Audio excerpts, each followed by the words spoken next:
बहुत इंटरेस्टिंग बात है। पुलिस ने आपसे क्या कहलवा लिया उसकी कोई वैल्यू नहीं है, जीरो वैल्यू है। पुलिस ने आपको बुलाया पुलिस स्टेशन में, कहा मारूंगा कस के, बोल तूने चोरी की है। कुछ डरना नहीं है, बोलेंगे हाँ मैंने चोरी की है, लिख देता हूं मैंने चोरी की है। जब भी गवाही होती है ना, या तो होती है सेक्शन 161 में या होती है सेक्शन 164 में। अगर कोई व्यक्ति अभियुक्त है, आरोपी है, एक्यूज है, तो उसे स्वयं अपने विरुद्ध गवाही देने के लिए बाध्य नहीं किया जाएगा। संविधान निर्माताओं के सामने यह संकट था, और वो संकट होता ही, जैसे मैंने आपको नॉर्थ कोरिया के नाम से कहानी सुनाई, अगर पुलिस साबित करने पे आ जाए तो साबित हो ही जाता है। तो हमारी कानून व्यवस्था ने, जो कि उस समय हमारे संविधान की बहुत सारी बातें ऐसी हैं जो 1935 के एक्ट में थी, इंग्लैंड के सिस्टम में थी, आईपीसी हमारा, सीआरपीसी हमारा, इंडियन एविडेंस एक्ट हमारा, ये सब उस समय की अंग्रेज शासकों ने बनाए, जो इंग्लैंड के सिस्टम से मिलता जुलता था। जगह जगह इस बात की सावधानी रखी गई कि कहीं पुलिस थर्ड डिग्री का इस्तेमाल करके लोगों को मजबूर ना कर दे अपने अपराध मानने के लिए, जो उन्होंने किए भी ना हो, तो उनको बचाना बहुत जरूरी है। तो हमारे संविधान में, संविधान क्या है? संविधान का मतलब है सबसे महत्वपूर्ण और सबसे बुनियादी कानून जिस पर देश चलता है। बाकी भी कानून है, पर बाकी कानून उसके नीचे है, उसके अनुसार चलते हैं, लेकिन सबसे महत्वपूर्ण जो कानून होता है उसको बोलते हैं संविधान या कॉन्स्टिट्यूशन। हमारे कॉन्स्टिट्यूशन में एक आर्टिकल है 20, और उसका जो तीसरा भाग है 20, क्लॉज 3 जिसको बोलते हैं, उसमें एक वाक्य लिखा हुआ है, जिसका हिंदी सरल भाषा भाग भी है, कि अगर कोई व्यक्ति अभियुक्त है, आरोपी है, एक्यूज है, तो उसे स्वयं अपने विरुद्ध गवाही देने के लिए बाध्य नहीं किया जाएगा। Someone accused for any crime shall not be compelled to be a witness against himself. आप पर कोई आरोप लगा दिया किसी ने, आरोप तो कोई भी लगा सकता है, किस पे नहीं लगते आरोप। अब पुलिस ने कहा भाई तेरे ऊपर आरोप है चोरी का, इधर आ, तूने की है? आपने कहा नहीं। अच्छा, साइड वाले कमरे में चल।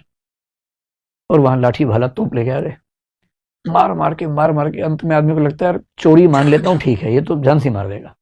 हमने कहा हाँ मैंने चोरी की, मैंने चोरी की। बोले भाई हम तो पहले कह रहे थे, चल लिख के दे मैंने चोरी की। मैंने कहा मैंने चोरी की है।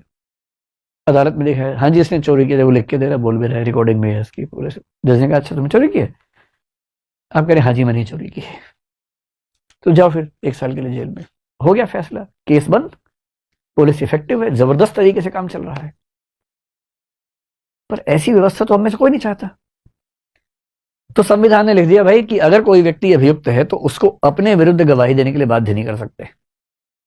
आप कहेंगे बताओ तुमने किया है, नहीं? वो कहेगा नहीं पता, नहीं बोलूंगा, मैं अपने खिलाफ नहीं बोलूंगा किसी भी हाल में, मेरा कॉन्स्टिट्यूशनल फंडामेंटल राइट है, नहीं बोलूंगा। और ये राइट दुनिया के हर सभ्य देश में है, केवल हमारे देश में नहीं, हर सभ्य देश में।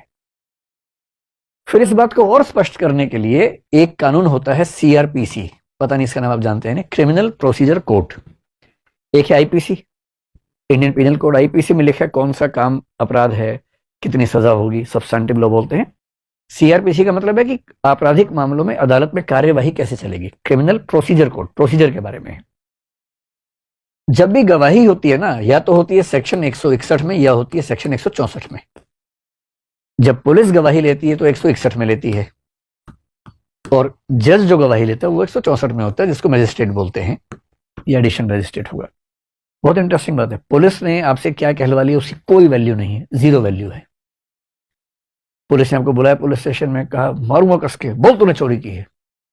कुछ डरना नहीं है, बोलेंगे हाँ मैंने चोरी की है, लिख देता हूं मैंने चोरी की है। उसकी कोई वैल्यू नहीं है, 1% वैल्यू उसकी नहीं। गवाही की वैल्यू केवल तब है जब वो सेक्शन 164 के तहत हुई हो, और 164 के तहत गवाही जो होती है वो मजिस्ट्रेट के सामने होती है, और मजिस्ट्रेट यानी कि जज, जो क्रिमिनल मामले में जज होता है उसको मजिस्ट्रेट बोलते हैं। और वो आपको सबसे पहले बोलेगा कि देखिए कन्फेशन करने की जरूरत नहीं है जब तक आपका मन न करे। कन्फेशन का मतलब आपने इकबालिया बयान की, हाँ मैंने जुर्म किया है।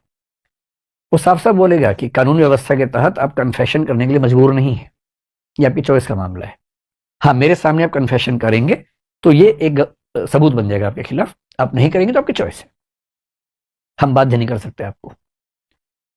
और फिर वो गवाही लेगा, पूरी गवाही नोट करेगा, नोट करने के बाद उस व्यक्ति को पढ़ के सुनाएगा कि भाई ये नोट किया है, सुन लो, ठीक है? वो कहेगा हाँ ठीक है, तब साइन करेगा वो व्यक्ति खुद भी, और जज भी साइन करेगा उस पर। और मजिस्ट्रेट साइन करने से पहले एक पैराग्राफ लिखना होता है कि सारे नियम समझा दिए गए थे और मुझे पूरा विश्वास है कि इस व्यक्ति ने दबाव में आकर यह बयान नहीं दिया है, ये भी लिखना पड़ता है। तब होती है गवाही सेक्शन 164 में सही। और इसी कानून के सेक्शन 281 में ठीक से बताया गया कि गवाही की नोटिंग की प्रक्रिया क्या होगी, तो इन दोनों को मिला के काम किया जाता है। 161 में क्या है कि पुलिस इन्वेस्टिगेशन कर रही है। अब जो आईओ है, आईओ क्या होता है? इन्वेस्टिगेटिंग ऑफिसर, इन्वेस्टिगेशन ऑफिसर, जो इन्वेस्टिगेट करता है उस मामले को, उसको अधिकार है कि वो किसी को बुला सकता है।